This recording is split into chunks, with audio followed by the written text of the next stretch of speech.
Thank you very much, Chairperson, and I echo what the Senator has said. First of all, I welcome all the witnesses, and I admire your groups, each group, what you've done for this country, the opportunities you've given young people and people throughout Ireland. And I'm going to keep my questions brief because as I was speaking in the Dáil ago, so I'm not sure where some of these questions addressed.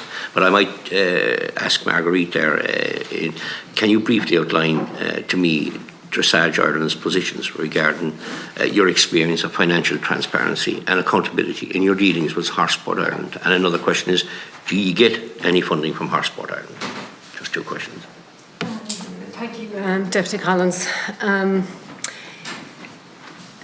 We, like Ronan has already alluded to, we give a financial contribution to high performance, which is currently it's running like a 2-to-1 model. So Horse Sport Ireland also contribute to the programme.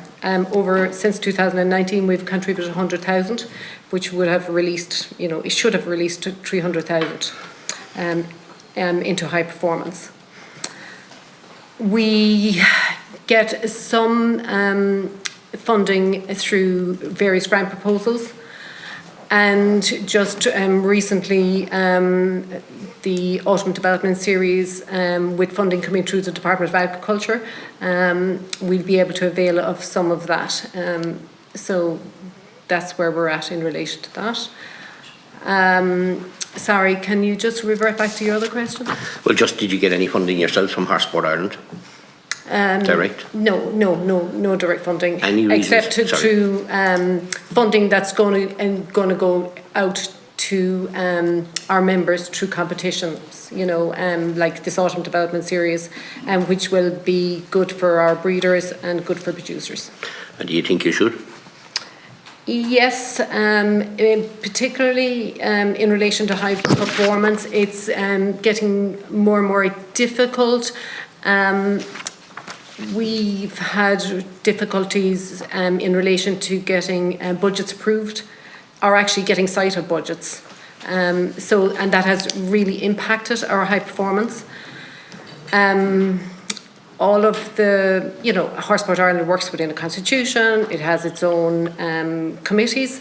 All of the committees obviously have terms of reference.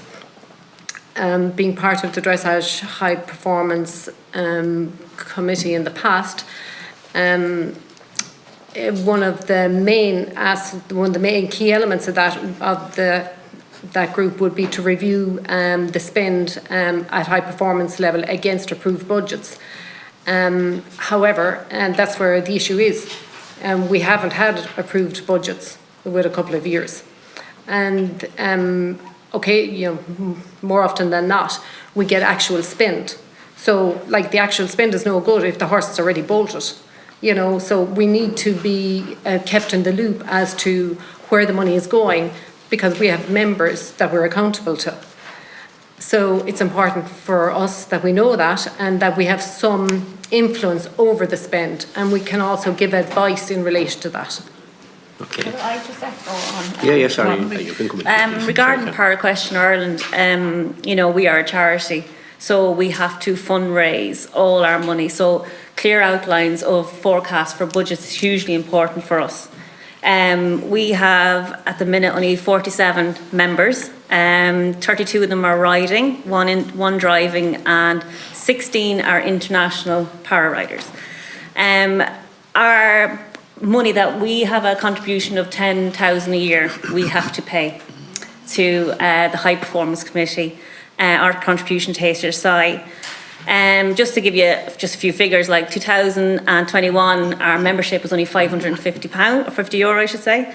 In 2022 was only €655, and this year it's increased again because we are putting a lot into our grassroots riders. Is increased to €1,100. So we as a charity, for clarity of budgets, it's hugely important to us to fundraise and to plan our year ahead so we can make a clear contribution to HSI. Like asking us, 47 members to come up with 10,000, yearly is a big ask for us. And, you know, we are a disabled, so, you know, member riders, so a lot more carers are needed. You know, our riders can't warm up horses, so we need our trainers to travel. So the clarity and the passion that we have is to have clear fundraising budgets, that we have clear goals what we need to look forward to, and we're just not getting that from HSI at the minute. So our riders are pulling medals. You know, in the last 10 years, we've got 6 between Europeans, Worlds and Olympic medals for this country with a very small membership. So, you know, we may be small, but we're mighty. And I think clarity on budgets is a massive problem that we're having with HSI. Okay, and it looks to me as if you have 47 members, Karen. Yes. From what I can gather, and I stand to be corrected, that Dressage Ireland has 860 members, and it looks like you're, and sorry, I'm not sure the rest, I haven't done the research, but it looks like you're funding a lot of what's going on. And Horse Sport Ireland are standing back in that delivery. Well, can I just actually, you know, make that point actually, Michael?